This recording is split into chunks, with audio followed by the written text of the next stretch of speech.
Baiklah, selamat pagi dan salam sejahtera buat kita semua. Di sini kami dari kelompok 2 yang beranggotakan Ferry Krisyanti Turnip selaku saya sendiri dan rekan saya Robi Awal Putra. Kami dari Pendidikan Ekonomi, Fakultas Keguruan dan Ilmu Pendidikan, Universitas Sriwijaya Palembang. Adapun tujuan dari pembuatan video ini yaitu adalah untuk memenuhi tugas ekonomi pendidikan yang diampu oleh Bapak Dr. Andus Iqbal Barlian MPD dan Ibu Dian Eka Amrina SPD MPD. Adapun yang akan kami presentasikan dalam video ini yaitu adalah mengenai analisis cost benefit pendidikan dengan 3 subtopik. Yang pertama itu adalah taksonomi benefit pendidikan, yang kedua masalah dalam pengukuran biaya dan manfaat pendidikan, yang ketiga yaitu analisis cost benefit pendidikan. Baiklah, untuk subbab pertama yaitu tentang taksonomi benefit pendidikan akan dipaparkan oleh rekan saya, Saudara Robi Awal Putra. Kepada Saudara Robi Awal Putra, waktu dan tempat dipersilahkan. Baiklah, terima kasih kepada Saudari Ferry Krisyanti Turnip yang sudah memberikan saya kesempatan untuk menjelaskan materi tentang taksonomi benefit pendidikan. Baiklah, saya Robi Awal Putra, di sini saya akan menjelaskannya. Dalam suatu aktivitas pendidikan, pasti terdapat manfaat atau benefit di dalamnya. Jules mengidentifikasikan beberapa kategori benefit atau manfaat pendidikan.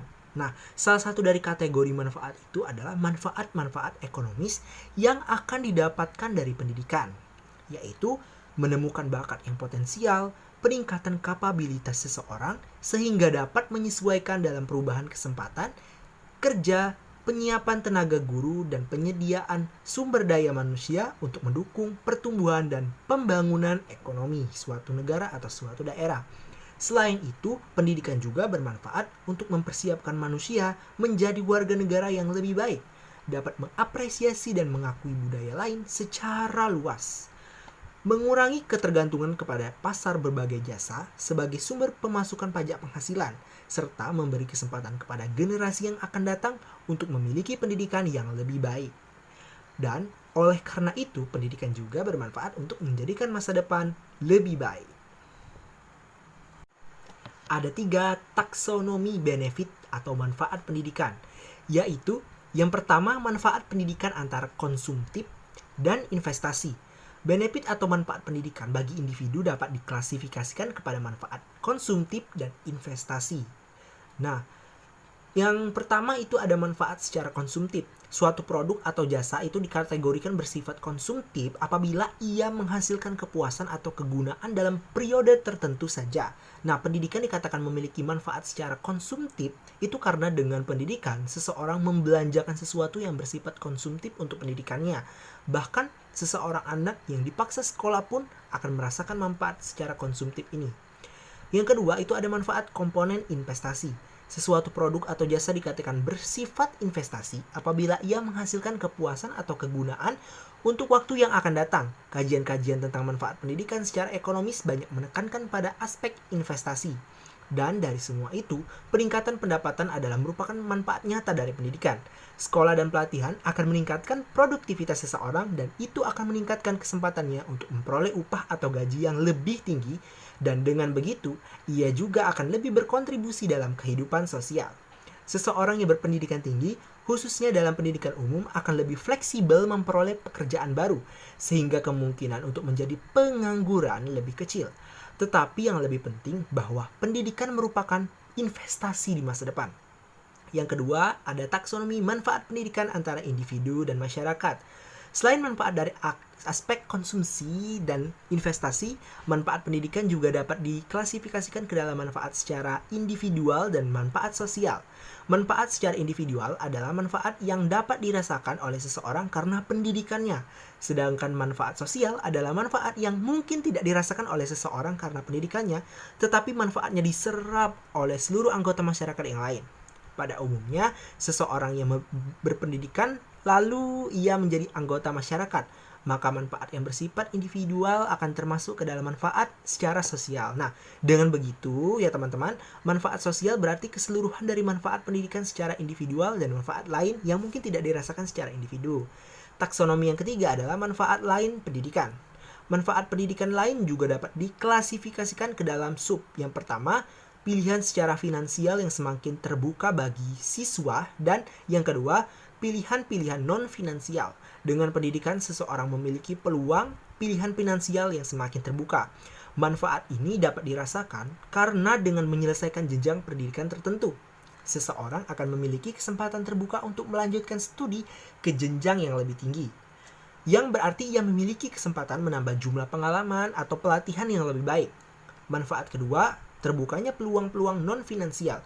Misalnya, seseorang guru besar memiliki banyak keuntungan non-finansial karena jabatannya.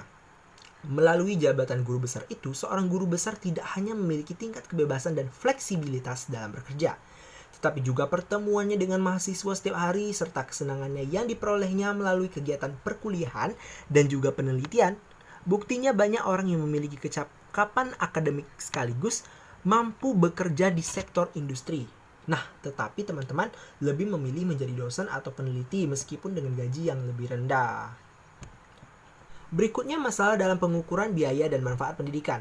Contoh masalah dalam pengukuran biaya dan manfaat pendidikan ini yaitu pemilihan antara mau lanjut kuliah atau bekerja setelah lulus dari SMA sederajat yang ditinjau dari biaya dan manfaatnya atau benefitnya.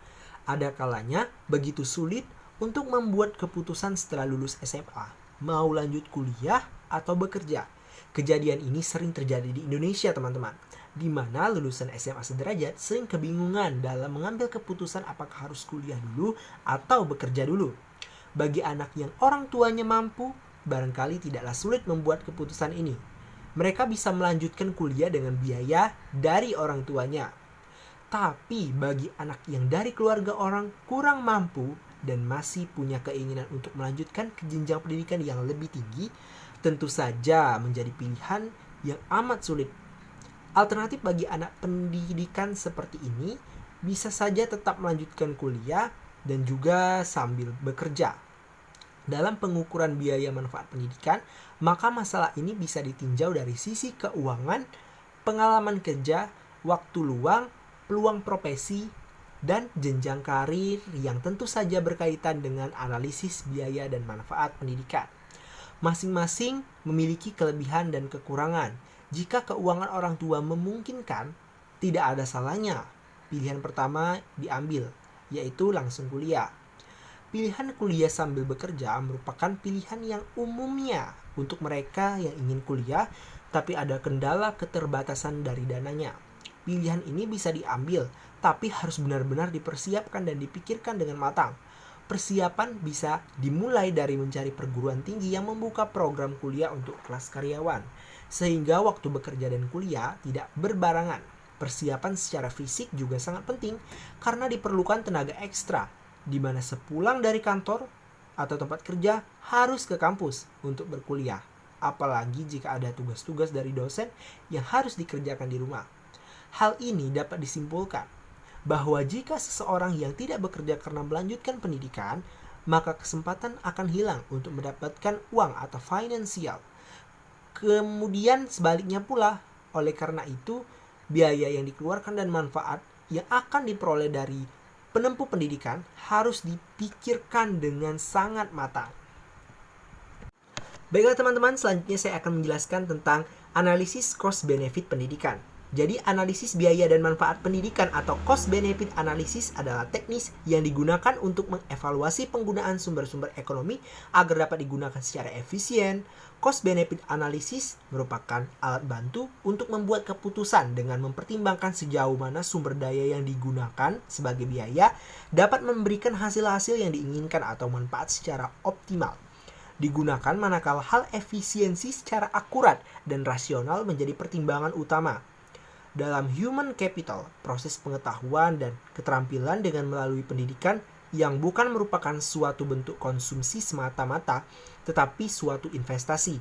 Ini membawa kecenderungan bahwa pendidikan merupakan suatu modal atau nilai modal manusia oleh sejumlah populasi penduduk atau bangsa atau negara, yang diukur dari kadar intelektual dan tenaga kerjanya.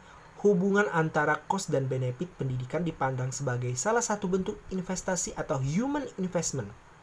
cost and benefit atau biaya dan manfaat sering dikonotasikan manfaat atau keuntungan terkait finansial sebagai hasil dari investasi pendidikan dengan mengukur antara penghasilan dan jumlah total biaya yang dipergunakan dalam pendidikan.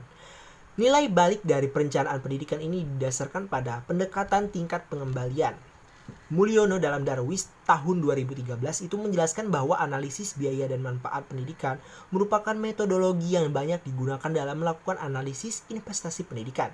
Metode ini dapat membantu para pengambil keputusan dalam menentukan pilihan di antara alternatif alokasi sumber pendidikan yang terbatas, tetapi memberikan keuntungan yang tinggi. Sunaria pada tahun 2000 mengemukakan bahwa pendekatan biaya dan manfaat ini digunakan untuk memungkinkan mengadakannya perbandingan secara ekonomis antara investasi yang diberikan kepada sektor-sektor ekonomi lainnya.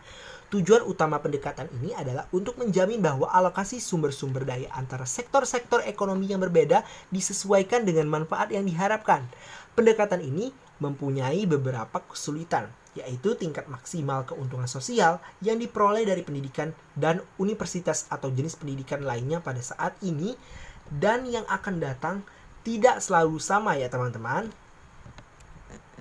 Sekian pemaparan materi dari saya teman-teman. Selanjutnya saya kembalikan kepada moderator atau rekan kelompok saya yang lain, yaitu Ferry Krisyanti Turnip.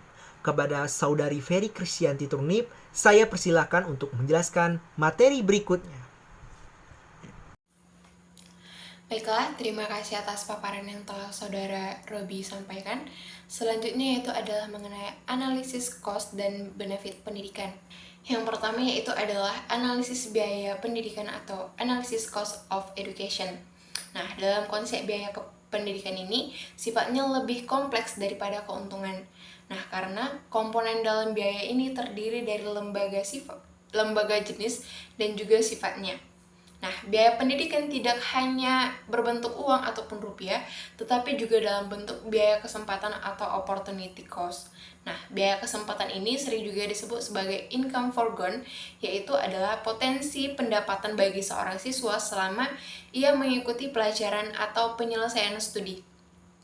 Nah, fakta pada tahun 2008 mengemukakan bahwa biaya pendidikan akan terdiri dari biaya langsung dan juga biaya tidak langsung atau biaya kesempatan atau biasa sering disebut sebagai opportunity cost. Nah, untuk mengukur biaya pendidikan dapat diketahui menggunakan rumus C sama dengan L tambah K, di mana C adalah biaya pendidikan atau cost, L adalah biaya langsung dibayarkan untuk melanjutkan pendidikan, dan K adalah jumlah rata-rata penghasilan tamatan. Nah, dalam analisis biaya pendidikan ini terdapat dua pendekatan, yaitu adalah pendekatan makro dan juga pendekatan mikro. Nah, yang pertama, pendekatan makro. Dalam pendekatan makro ini, faktor utama yang menentukan dalam perhitungan biaya satuan dalam sistem pendidikan yaitu adalah kebijakan dalam pengalokasian anggaran pendidikan di setiap negara. Nah, pola pengalokasian biaya ini terutama dalam bersumber dari pemerintah meningkatkan pengaruh berdasarkan struktur piramida karakteristik. Nah, pola ini memberikan tinjauan kasar tentang prioritas biaya yang bersumber dari pemerintah. Karakteristik pendidikan yang mempengaruhi biaya itu meliputi yang pertama, skala gaji guru dan jam terbang mengajar. Yang kedua yaitu penataran atau latihan prajabatan. Yang ketiga yaitu pengelompokan siswa di sekolah dan di dalam kelas. Yang keempat, menggunakan metode dan bahan mengajar. Yang kelima, sistem evaluasi. Dan yang keenam yaitu adalah supervisi pendidikan. Nah, yang kedua yaitu adalah pendekatan secara mikro. Nah, pendekatan mikro ini menganalisis biaya pendidikan berdasarkan pengeluaran total atau total cost dan jumlah biaya satuan atau unit cost. Nah, menurut jenis dan tingkatan pendidikannya. Nah, biaya total ini merupakan gabungan dari biaya-biaya per komponen input pendidikan di setiap sekolah. Satuan biaya pendidikan merupakan biaya rata-rata yang dikeluarkan untuk melaksanakan pendidikan di sekolah per murid per tahunnya. Satuan biaya ini merupakan fungsi dari besaran pengeluaran sekolah serta banyaknya murid di sekolah tersebut. Yang selanjutnya yaitu adalah analisis manfaat pendidikan atau educational benefit analysis. Nah, Keuntungan pendidikan ini tidak selalu dapat diukur menggunakan standar nilai ekonomi ataupun uang. Nah, hal ini disebabkan karena manfaat pendidikan di samping memiliki nilai ekonomis, tetapi juga memiliki nilai sosial. Nah, Khazanah pada tahun 2018 berpendapat bahwa dalam pengukuran dampak pendidikan terhadap keuntungan ekonomi atau pendapatan seseorang dari produktivitas yang dimilikinya memerlukan beberapa asumsi. Nah, asumsi-asumsi bahwa produktivitas seseorang dapat dianggap merupakan fungsi dari keahlian dan keterampilan yang diperoleh dari pendidikan. Dalam mengukur atau menentukan tingkat keberhasilan pendidikan, terdapat 4 kategori yang dapat digunakan untuk menentukan tingkat keberhasilan dari pendidikan tersebut. Yang pertama yaitu adalah dapat tidaknya seseorang lulusan melanjutkan pendidikan ke jenjang yang lebih tinggi. Yang kedua yaitu adalah dapat tidaknya seseorang memperoleh pekerjaan. Yang ketiga, besarnya penghasilan atau gaji yang diterima. Yang keempat, sikap perilaku dalam konteks sosial, budaya, dan juga politik. Tujuan dari dilakukannya analisis biaya ini adalah untuk memberikan kemudahan, memberikan informasi kepada para pengambil keputusan untuk menentukan langkah atau cara dalam pembuatan kebijakan sekolah guna mencapai efektivitas dan efisiensi pengelolaan dana pendidikan serta peningkatan mutu pendidikan. Secara khusus, analisis manfaat pendidikan bagi pemerintah menjadi acuan untuk menetapkan anggaran pendidikan. Dalam RAPBN juga sebagai dasar untuk meningkatkan mutu pendidikan nasional. Baiklah, sekian paparan kami mengenai analisis cost-benefit pendidikan. Mohon maaf apabila terdapat kesalahan penggunaan kata maupun pengucapan. Sekian dari kami, terima kasih.